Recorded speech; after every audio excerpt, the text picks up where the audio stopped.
মোৰ পিছফালে থকা অঞ্চলৰ পৰাই আৰম্ভ হৈছে নাম্বৰ বনাঞ্চল আৰু ইয়াৰ পৰা কিছু নিলগত অৱস্থিত আছে গৰম পানী গতিকে আমি কিছু দেৰিৰ পিছতে গৰম পানী পাম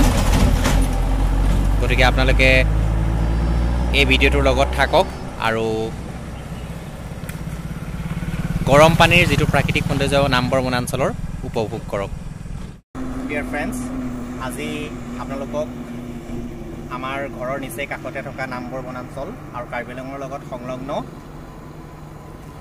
গৰম পানীলৈ আহিছোঁ গতিকে গৰম পানীৰ কিছু সামগ্ৰিক দৃশ্য আপোনালোকক দেখুৱাম বুলি ভাবিছোঁ গতিকে আপোনালোকে লগত থাকক আৰু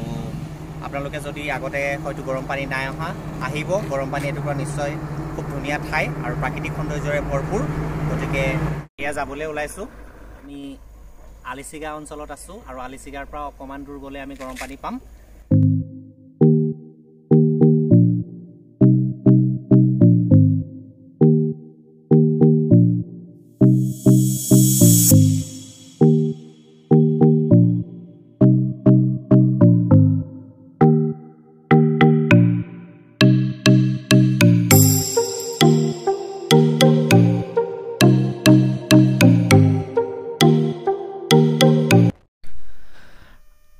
আৰু আমি আহি থাকোঁতে নাম্বৰ হাবিৰ মাজত পালোঁ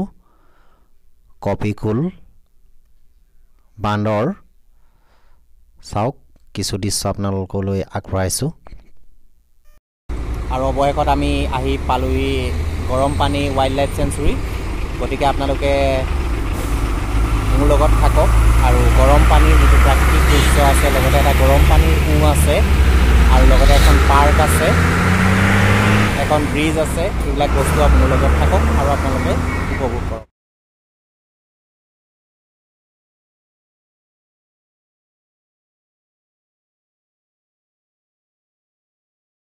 তো আজিকালি গৰম পানী সোমাবৰ বাবে টিকেটৰ ব্যৱস্থা কৰিছে এডালছৰ বাবে 20 টকা লৈছে গতিকে আমি টিকেট কাটি আনিলোঁ এই টিকেট আৰু এতিয়া আমি ভিতৰলৈ যাম ইয়াত এখন ফলক লগোৱা আছে এই ফলকখনত লিখা আছে save wild life save nature আৰু লগতে ইয়াতে বিভিন্ন ধৰণৰ পশু পক্ষী হাতী সৰীসৃপ ইত্যাদি দেখুৱাইছে ফলকখনত মই আপোনালোকক দলংখনৰ ইফালে যোৱা ফটাহিলৰ কৈছে এটা দৃশ্য এইটো ফটাহিলৰ এটা দৃশ্য দেখুৱাইছে ইয়াতে আপোনালোকে চাওক আজি দৃশ্যটো এৰিছে পিছত যদি পাৰো এটা ব্লগ বনাই ফটাহিল দেখুৱাম বাৰু গৰম পানীৰ দলংখনৰ উঠিছোঁ আৰু ইয়াৰ চাৰিওদিশে প্ৰাকৃতিক সৌন্দৰ্যৰে ভৰপূৰ আৰু ইয়াৰ কাষতে আছে এখন নাম্বৰ নদী আৰু তাৰ আগলৈ এইফালে আছে বহিবৰ কাৰণে সুব্যৱস্থা আছে এখন পাৰ্কো আছে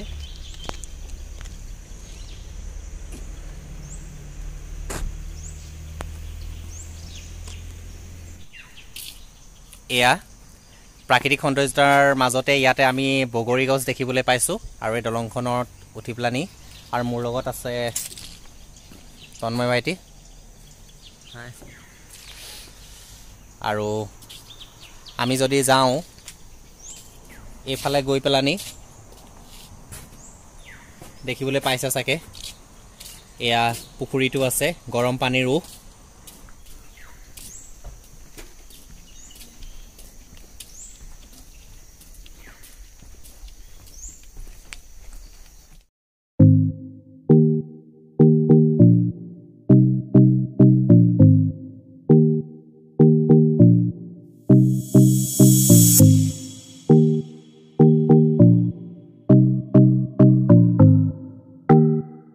ইয়াতে কিছুমান নিয়ম লিখা আছে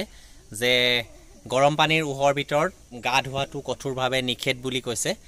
আৰু গতিকে এই নিয়মখিনি মানি চলিব লাগিব গতিকে যিসকলে আহে ইয়াত গা ধুব নোৱাৰিব আৰু ইয়াৰ পিছত মই গৈছোঁ গৰম পানী উহৰ ফালে এয়া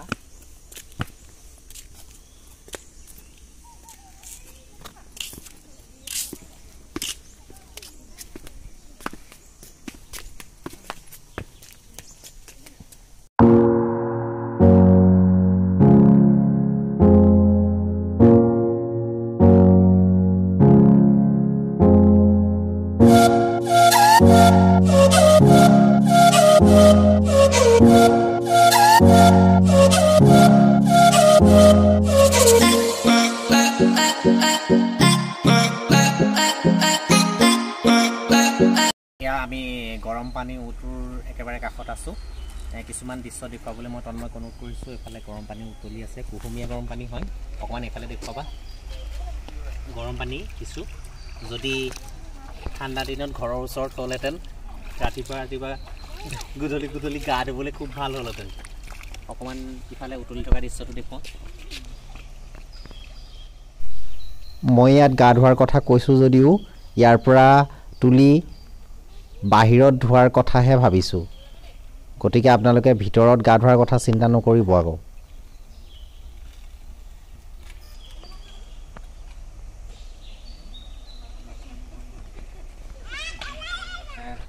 এই গৰম পানীটো যথেষ্ট পুৰণি হয় আৰু গতিকে ইয়াত যিখিনি পানীখিনি উতলি আছে দেখিছে আপোনালোকে দিয়াৰ দৃশ্যটো যথেষ্ট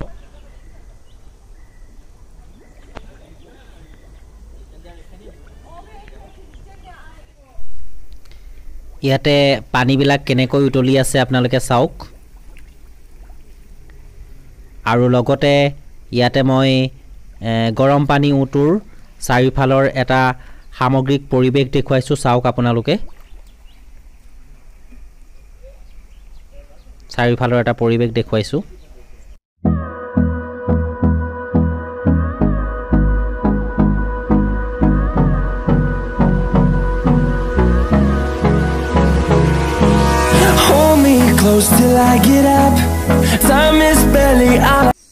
মোৰ পিছফালে আছে এখন দলং আপোনালোকে চাই ভাল পাব হয়তো আপোনালোকে আহিছে কিছু সংখ্যকে আৰু যি নাই অহা হয়তো গৰম পানীলৈ আহক এই দলংখনৰ বিশেষ বৈশিষ্ট্য মানে কি ওলমা টাইপৰ আছে আৰু যদি সম্ভৱ হয় গৈছোঁ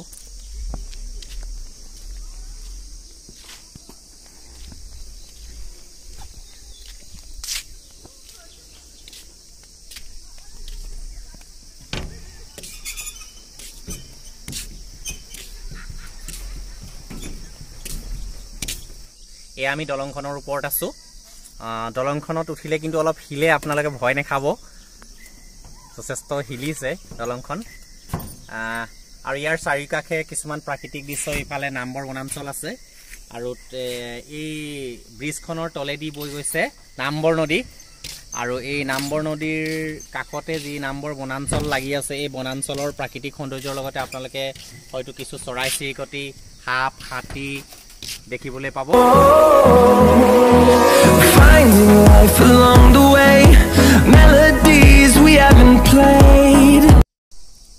যিসকলে অন্তত অহা নাই গৰম পানীলৈ অন্তত এবাৰ আহক আৰু এই পৰ্যটনস্থলী যথেষ্ট প্ৰাকৃতিক সৌন্দৰ্যৰে ভৰপূৰ আৰু ইয়াত যথেষ্ট পৰিমাণৰ চৰাই চিৰিকটিও দেখিবলৈ পোৱা গৈছে লগতে ইয়াত কিছু হয়তো বনৰীয়া হাতীও ওলাই আছে আৰু লগতে হয়তো অন্যান্য সৰীসৃপ জাতীয় জীৱ জন্তুও দেখা গৈছে গতিকে আপোনালোকে ইয়ালৈ আহিলে হয়তো এই কিছুমান দৃশ্য পৰিলক্ষিত হ'ব গতিকে আপোনালোকে আহক মই ইয়াৰ 360 ডিগ্ৰী এটা এংগল দেখুৱাই দিছোঁ ব্ৰিজখনৰ পৰা ইয়াৰ চাৰিওকাষে বনাঞ্চলেই আৰু অকণমান আগলৈ গৈছোঁ দলংখন বেছি কঁপিবলৈ আৰম্ভ কৰিছে বেছি কঁপিছে গতিকে ইমানটো কঁপেই বোলে ই আগতে আহিছে মই আহিছোঁ যদিও দলংখনত আগত উঠা নাই কিন্তু মই আৰু এই ৰাস্তাটোৰে যদি আপোনালোকে গৈ থাকে ফটাহিল পাব তাতো এটা বিশেষ ফটাহিল নামে এটুকুৰা ঠাই আছে সেইটুকুৰা পাব কিন্তু আমি নাযাওঁ এফালে হয়তো যাবলৈ অনুমতি ল'ব লাগিব চাগে গতিকে এফালে জংঘল আছে আৰু এতিয়া প্ৰায় 2:30 বাজিবৰ হ'ল গতিকে আমি খুব বেছি দেৰি নকৰোঁ আৰু ইয়াৰ চাৰিওকাষৰ পৰিৱেশ দেখুৱাইছোঁ আৰু এইফালৰ পৰা দেখুৱাইছোঁ দলংখন এবাৰ দলংখন পাৰ হ'লোঁ পাৰ হৈ কৰি এবাৰ দলংখন দেখুৱাইছোঁ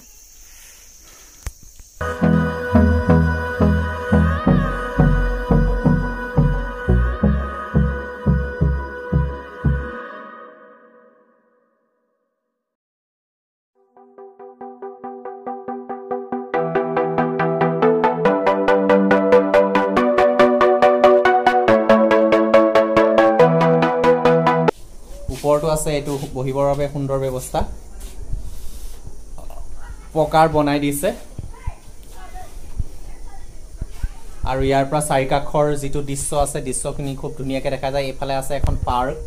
আমি অলপ পাছতে পাৰ্কখনলৈ আপোনালোকক লৈ যাম চাব পাৰিব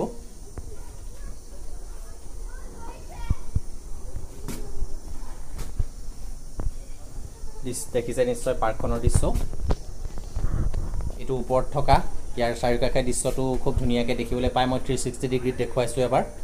চাওক খুব ধুনীয়া ষ্টেপকেইটাৰ নামিছোঁ তললৈ যাম পাৰ্কখনৰ ফালে যাম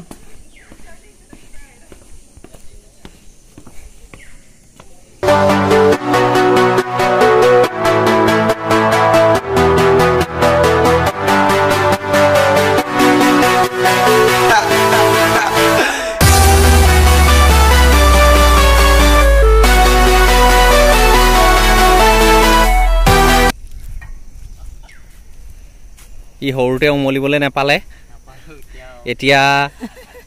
এতিয়াই উমলিছে বাৰু সৰুৱে হৈ আছে বাৰু এতিয়াও ডাঙৰ হোৱা নাই ইমান বেছি ইয়াত সৰু ল'ৰা ছোৱালী খেলিবৰ বাবে জুলুনা দিছে আৰু বহিবৰ বাবে ব্যৱস্থাটো সুন্দৰকৈ আছে আৰু ইয়াৰ প্ৰাকৃতিক পৰিৱেশটো খুবেই সুন্দৰ চাফ চিকুণ পাইছোঁ কাষে কাষে নাহৰ গছ আছে সুন্দৰ প্ৰাকৃতিক পৰিৱেশৰ মাজতে আছে আৰু বহিবৰ বাবে চকী আছে লোহাৰৰ ধুনীয়াকৈ বনাই ৰাখিছে আৰু ইয়াতে কিছু গছপুলি ৰোপণ কৰাও দেখিবলৈ পোৱা গৈছে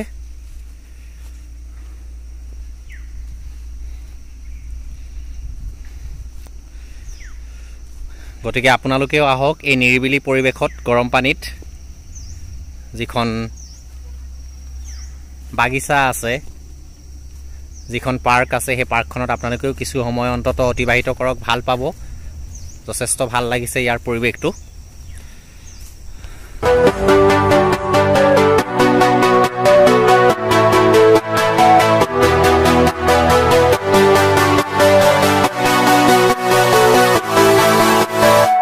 সৰু ল'ৰা ছোৱালীৰ কাৰণে দিছে ডাঙৰ মানুহৰ কাৰণে দিয়া নাই যেটো মোৰ ভৰিটো মাটিত লাগি গৈছে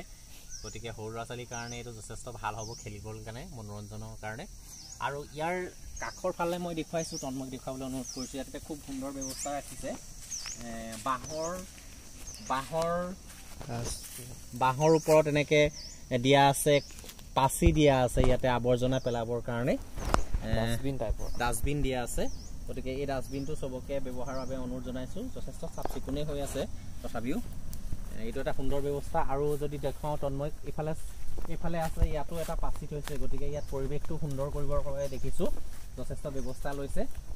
ভাগৰ লাগিলে খোজকাঢ়ি ঘূৰি পেলানি অকণমান বহি লৈছোঁ দুয়োটাই আৰু আপোনালোকেও আহক চাওক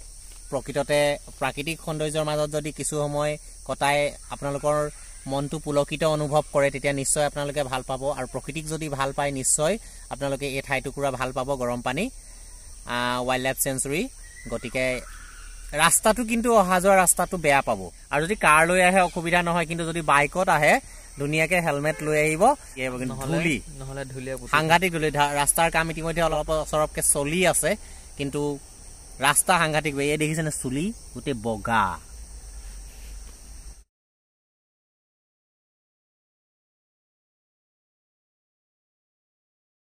এইফালে যদি আপোনালোকে যায় তেতিয়া যিবিলাক গাড়ী ঘোঁৰা গৈ থাকে সেই ৰাস্তাটো গৈ লাগেগৈ আগতে এই ৰাস্তাটোৱে গাড়ী ঘোঁৰা গৈছিলে কিন্তু আজিকালি যাবলৈ নিদিয়ে যিহেতু গৰম পানীৰ সুৰক্ষাৰ কাৰণে ইয়াতে অকণমান এইখিনি ফ্ৰণ্টত গেট দিলে ইয়াৰ চাৰিকাষৰ পৰিৱেশটো অকণমান আকৌ এবাৰ আপোনালোকক দেখুৱাইছোঁ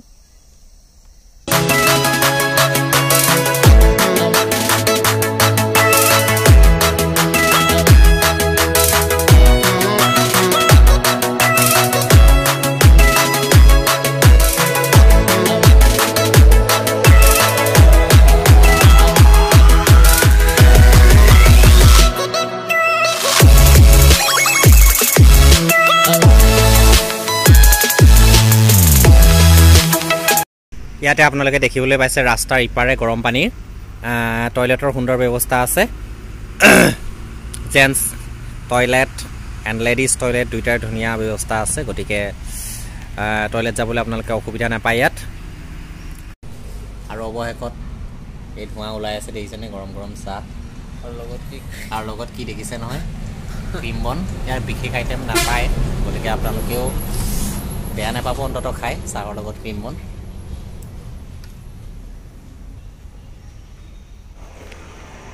সেফ জাৰ্নি আপোনালোকেও হেলমেট পৰিধান কৰিব গতিকে আমিও যাবলৈ ওলালোঁ গৰম পানীৰ পৰা হেলমেট লগাই লৈছোঁ আৰু এয়া যাম আৰু বাই বাই সকলোকে ব্লগটো সম্পূৰ্ণকৈ চাবলৈ অনুৰোধ জনাইছোঁ আৰু এতিয়া তন্ময় খুব বেছি জোৰকৈ বাইক চলাবি নি জোখত চলাবি কিন্তু দেই আৰু হেলমেটটো পিন্ধি ল অৱশেষত আমি গৰম পানীৰ পৰা যাবলৈ ওলাইছোঁ ঘৰলৈ খুব বেছি দূৰ নহয় আমাৰো ঘৰলৈ প্ৰায় 10-15 কিলোমিটাৰ হ'ব গতিকে আজি ব্লগটো চাই কেনেকুৱা পালে কমেণ্টত জনাব ধন্যবাদ জয় আই অসম